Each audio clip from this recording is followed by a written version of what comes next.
কাউকে ভালোবাসেন বলে আপনার এত আবদার, আপনার মা আপনাকে যে 20 বছর ধরে ভালোবাসে, আপনার মার কি কোনো আবদার থাকতে পারে না? আপনার বাবার কি কোনো স্বপ্ন থাকতে পারে না? এমন অনেক মাও তো আছে নিজের বিয়ের শাড়িটা যত্ন করে রেখে দিয়েছে। মা কেন রাখলি গো? মা বলে যে আমার ছেলের জন্য যখন আমি বউ আনবো, আমার শাড়িটা দিয়ে কিন্তু আমি বউটা আনবো। এই স্বপ্নটা কখন থেকে দেখছেন জানেন? যখন আপনি কোলে ছিলেন। যখন আপনি কোলে ছিলেন, ও আমার যুবক ভাইয়েরা, হয়তো আপনার মা আপনাকে বলে নাই, আপনি যখন কোলে ছিলেন, কোলের মধ্যে দুলতো, মা স্বপ্ন দেখতো এই ছেলে বড় হবে, একটা ঘরে বউ আসবে, নাতি নাতনি হবে, আমি বুড়া হব, নাতি নিয়ে খেলবো, আমার বউটাকে আমি আমার শাড়িটা পরাই আনবো।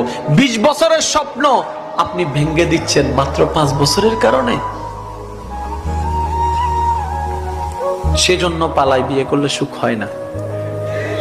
বাস্তব দেখেন না আপনারা ভাই, প্রেম করে বিয়ে করলে সুখ হয়? দাদা নানা 60 বছর সম্পর্ক, দাদাই দাদি সুন্দর করে সংসার করছে 60 বছর 50 বছর, নাতিরা 5 বছরও পারে। কারণ রহমতকে খুশি না করলে কখনো শান্তি আসবে না। ইমানদার ভাই, একটু গভীর মনোযোগ। আল্লাহ আপনাকে আমাকে জাহান্নামে দেওয়ার জন্য বানায় নাই। ও মুসলমান ভাই, আপনি খেয়ালও করেন নাই কষ্টের জায়গা আল্লাহ বানাইছে,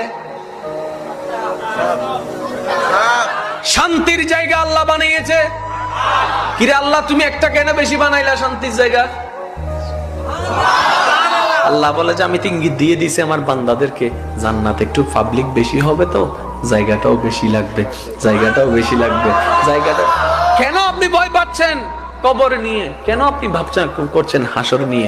করে যান না প্রেম নিয়ে, করে যান না আল্লাহর মহব্বত নিয়ে।